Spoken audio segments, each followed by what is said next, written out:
ตั้งแต่วันที่เราได้เป็นเพื่อนกันจากเด็กวันนั้น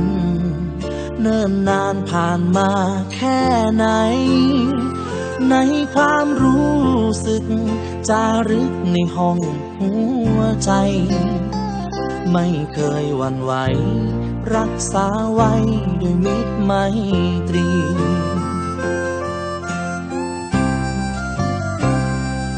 อาจจะมีบางคราวที่เราหายไปก็เพราะช่วงวัย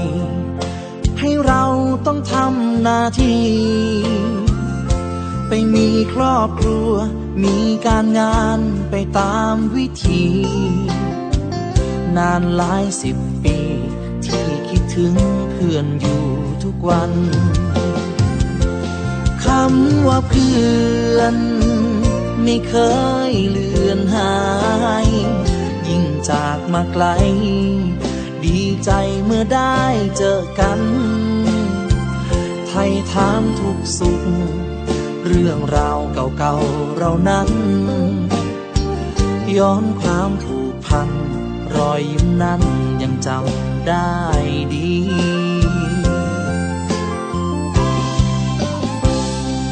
มิตรภาพของเราขอให้คงมันห่วงใยต่อกันสายสัมพันธ์นั้นยังเต็มที่วันนี้เพื่อนเรา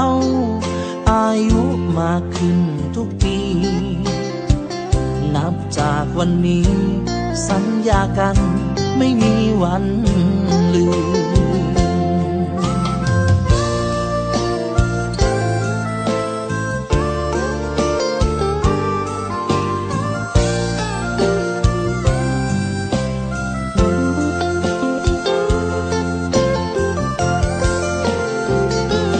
คำว่าเพื่อนไม่เคยเลือนหายยิ่งจากมาไกล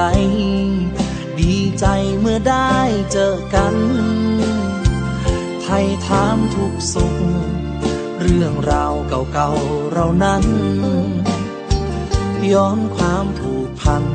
รอยยิ้มนั้นยังจำได้ดี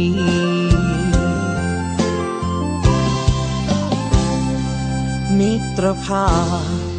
ของเราขอให้คงมันห่วงใยต่อกันสายสัมพันธ์นั้นยังเต็มที่วันนี้เพื่อนเรา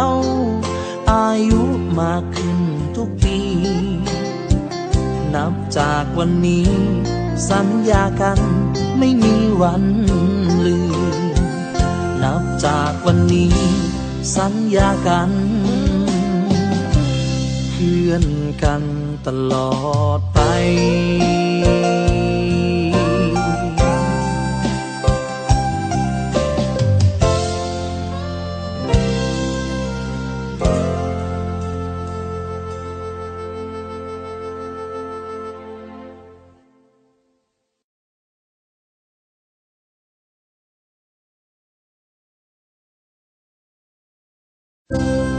ตั้งแต่วันที่เราได้เป็นเพื่อนกันจากเด็กวันนั้น